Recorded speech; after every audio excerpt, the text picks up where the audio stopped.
Hi, I'm James Shillinglaw. I'm here still in Malta, and this is the second episode of my grand tour of Malta with my wonderful guide, Cynthia Zamit. Is that your name? I'm saying Mempel.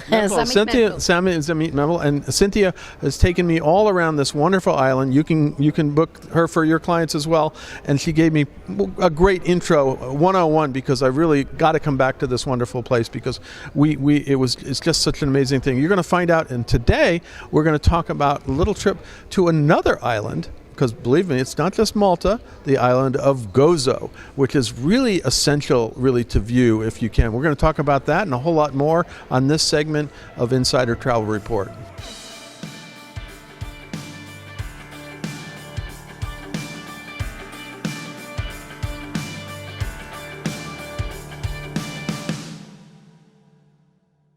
Now, Cynthia, first of all, let's talk about Gozo. What is Gozo? Well, Gozo is a small island. It's only 67 square kilometers. It's north of the mainland of Malta. So we're physically made up of 3 inhabited islands, 3 rocks then, 3 uninhabited. But Gozo, always, the people there, as we call them, Gozatans, I love that term, Gozatans. They speak Maltese, same government. But different dialect, right? But in the villages, yes, there are different dialects, but they've always lived in the shadow of Malta.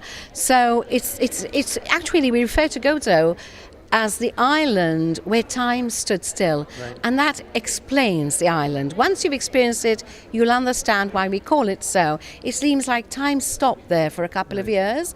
And I think deep down we're all romantics at heart. And Gozo is that past that we're trying to clutch onto. Which you say as a child, you went to Gozo a lot. You went to, absolutely. You said it was really one of the favorite places. It's where the Maltese go away to get away, right? Yes, it's a getaway place. We go to chill out. If you really want to unwind, they're really relaxed people over there. Their main industries are fishing and agriculture, maybe a bit different to us or the mainland. It's a greener island, so we appreciate that because Malta was never too much renowned for greenery, except our Mediterranean Sea. But Gozo, you're going to find the sea, you're going to find the beaches, you're going to find the nice tracks for walking, the diving, of course. It's a very green and very flowers filled with fields filled with flowers. Whatever. I got that wrong, didn't I? I've been here alone. So Gozo, I went Gozo not there. Really. So it was. So we went off, and it was just a really scenic island. But they do have some wonderful things. And first of all, how do we got there? We got there by ferry, right? Yes, of course. There's 2 options, actually. You can actually go down to the Valletta harbour. There's a fast ferry. You're seated. You can't leave your seat. Fast ferry, about 40 minutes to get to Gozo. That's a passenger ferry. But the more beautiful way is to drive up to the north. We call it the tail end of the fish. And you can roll on, roll off in the sense you can drive on with your own vehicle or a leased vehicle or whatever with your driver and your guide. And when you get to Gozo Harbour, as small as it is, very, very pretty, 20-25 minute crossing.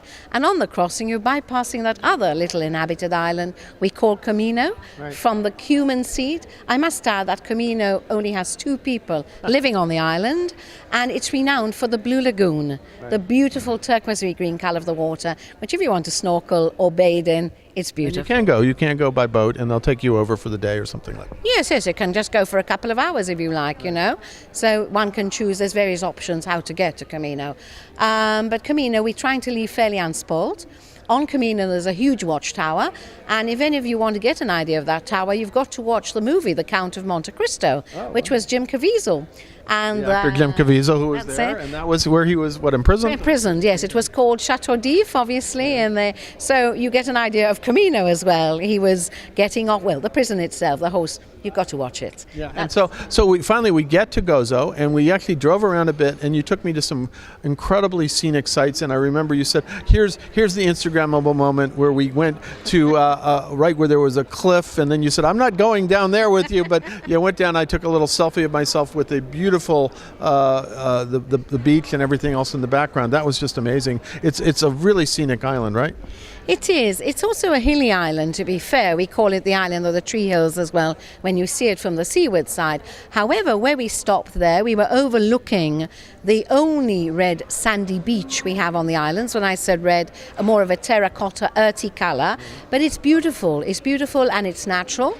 With a statue there of Mary on the beach, where Joan Collins had taken part in a film a long time ago in 1969, But the beach itself is very popular, the sandy beach on the northern part of Gozo. We call it Ramla Il Hamra, which if we translate literally into English would mean the red grained sand, word for word. It looked amazing. We saw it from above, and then of course, because the previous day we went, the day before that, we had gone and seen prehistoric Malta. There is a prehistoric site on Gozo, and you have temples there that are in ruins, but it's a UNESCO site, I believe, or and tell us a little bit about that site, because it's very similar to the prehistoric sites that you have on Malta, right? Yes, the prehistoric temples of Gozo are known as gigantia. Why? The old days, they thought they must have been giants to build them, to carry the stone. It's a boulder, round. We talked about that. We were talking about how they moved the boulder. It was like, how did they get that stone out? And they had, as you said, boulders, round boulders. They moved them on, right? They roll them, yes. They roll them round stone on round stones. Can you imagine the chore? And no metal tools were ever found around these sites, which makes them all the more impressive, despite the Copper Age taking place in the rest of the world. So yes, Gigantia is to be seen, because we do believe it's one of the earlier temples in their structure, even for the way of the stone, because the stone later on became more refined. When I say refined, please, no luxury. But, the stone got a bit smoother and neater, whilst the one of Gozo is to be seen to compare and contrast to the prehistoric sites we have in Malta as well. So those are musts when you visit. So you get a sense of the prehistoric Malta. And then we went on again, it's a very scenic island, and we went off, I think you told me the story is that this is actually where Brad Pitt and Angelina honeymooned, even though they already had a film, and they actually lived here for a time, and they got their yacht here. So this was their honeymoon place way back when, right? Yes, a couple of years ago, as you might know, that Angelina and Brad Pitt got married on their estate in France. Straight after the wedding, they came here to Malta, honeymooned on the yacht, and then went down to the sort of eastern coast of Gozo. They were living in a little village by the cliffs, and they actually shot the film in this beautiful bay, like a miniature fjord, and it was called By the Sea. Sadly for us, the film wasn't that successful because it was a bit of a depressive movie. Problems in a marital life. Well, I guess people understand as well, but this got to be very intense. But yes, they lived here in Gozo, between July and November. Right. So they became, with their children, they used to go down to the beach with the children over there, and one of the bays on the northern part of the island. So they became part of the people and the Gozzetans. And Angelina always said she loved the Gozzetans because they were ever so friendly. And this is the Maltese and Gozzetans. We are trusting people. You're safe out of the early hours. And even this is why film producers and directors come to Malta, because they know they're safe and they're not going to be hounded. When Brad Pitt was here together with Orlando Bloom, they went down to the local cinema, baseball cap on their head, and they watched a movie at the local cinemas. Well, so and nobody realized, who they were or what. In the end, okay, you'd go and ask for an autograph, once you've got Brad Pitt sitting next to you, if you realize it's him. But this is the beauty about Malta. We're a safe country, and nobody realizes these little rocks. There's so much to offer in the centre of the Mediterranean. And this Gozo Rock, and then we had much more to do. We went to see the salt flats where they make salt, and you explained all of that. We saw amazing places, more dive places all over the place. I mean, the bays. It really was after. And then we ended up. What was it called? Tipino Sanctuary. Tipino Sanctuary. Well, the islands are predominantly Roman Catholic. But in Gozo, there is a particular shrine and the painting, the only oil painting in that Tapinu shrine, where it is claimed that the voice of Mary was heard way back in the 19th century. It's a place of devotion. People from all walks of life, all different religions, even atheists, have been inside there and feel a sense of warmth, a sense of peace in the building. And it is claimed, people come for pilgrimages to the site. They call it the Miracle Church. So if you had to go in that building, there's 2 rooms on either side of the altar, which they call the treasury rooms. You're not going to see jewels, you're not going to see crowns, you're not going to see diamonds, but you will see things such as plasters, casts, crash helmets, war bicycle wheels, silk bridal bouquets, baby wear given by childless women. So people would pray in front of the image of Mary, and for that grace received, be it whatever it was, they feel they have to give that thank you. Now, thank you could be a bunch of flowers, but thank you could be the cast or whatever you could think of as a thanksgiving to the image of Mary. So they keep these two little rooms on the side of the main altar over there, and the treasury, and they call them the treasury rooms because they are treasures for the people who experienced, It's a miracle. sight. It's overlooking the water in the bay. It's an amazing sight. But then we were not in the morning yet. We still had to go have lunch. We had a little late lunch, and we ended up going back to a place ironically called Victoria, which is the main town, right? Yes. And tell us a little bit about. We walked through the alleyways and we went to had a nice lunch, right? That we had. It was in I don't know if it was Italian or Maltese, but we Maltese lunch. Well, Maltese lunch. We offer obviously a variety at the table here because you've got to please everybody.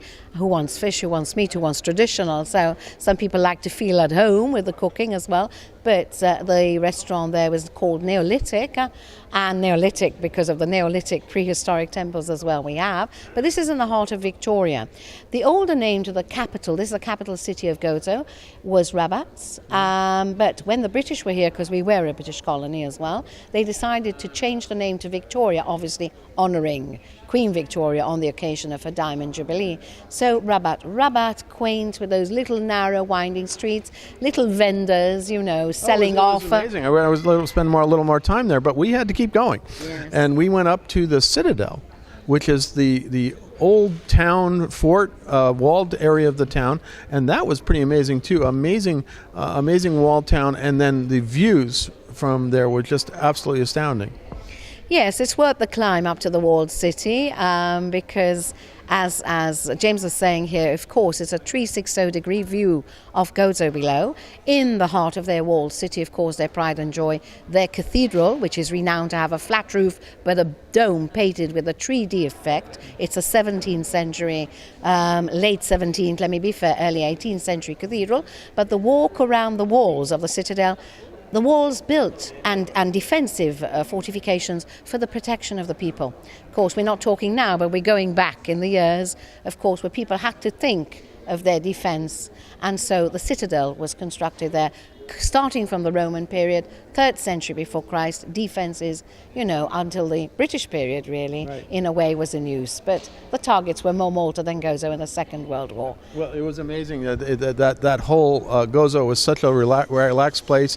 We've got a nice bread. What was the thing you bought for me? The ftira. Fatira. The ftira. They do a ftira, which is locally in Malta as a bread. In Gozo, it's a different kind of dough they use. I would associate or compare it to a pizza in a way, in the stonewood baking. And they were cooking pizzas there too. Just they have updated a little to the taste of the curry when people are getting takeaway pizzas or fritura. Yes, of the ftira. And the ftira is done traditionally over here in Gozo. As we would know, it's a dough, but then they'd put their local fresh produce, because this is what the Gozatans believe, out of the field onto the plate, and their tomatoes, their potatoes, their anchovy, their black olives, to finish off maybe with a herb such as basil at the top of that, or else the fresh goat cheese, because Gozo has the farms, the sheep and the goats, and they produce these beautiful little cheeselets, of which you had a salad to start off with. I saw the first one that we went to the restaurant. That was amazing. So the food is amazing. You got to try it. What was Maltese cuisine? Well, it's Mediterranean, but it has a twist, and you got to get to understand the breads. If you like breads, you and I both like bread, so we were having a great time. Now and then we got back on the ferry, and 20 minutes later we're back in Malta, and then we had one more day. But if you're going to have to stay tuned to the next episode, we're going to talk about my final day, not your final day, because you're always here on the most part when she's not on holiday. But once again, Cynthia, tell them where they can our travel advisors can reach you if they want to get a really great guide for Malta. Well, thank you for the compliment and saying about the great guide. I hope I was a great guide to you, but you're always more than welcome to come to Malta. My name is Cynthia. He said earlier on my surname, but that's not important. Zamit Mepel. I think the quickest and easiest way to get hold of me, if you like, I'm a licensed registered guide through the Malta Tourism Authority. My license number is 481. However, if you want to be in contact, I think WhatsApp is the easiest way, and my number would be +356. That's the prefix 9947 8338, 8338. So that's my number if you want to contact me. Little note on WhatsApp, and we can have a little chat from then on. Absolutely. If your clients are coming to Malta, and believe me, whether they're coming off a cruise ship, although I got to tell you, once you come here, you're going to send them. They're going to want to come back because there's so much more to see like that. And so you get in touch with Cynthia or get a chance to see the rest of Malta. You're going to find out. We're going to have our final day. Look for the next episode, which hopefully will be tomorrow. We'll see once we get this all edited, and you'll find out about my final day in Malta with Cynthia, with my wonderful guide, to give me the sort of the introductory, my introduction to these great islands. I'm James Shillinglaw, and this is Insider Travel Report.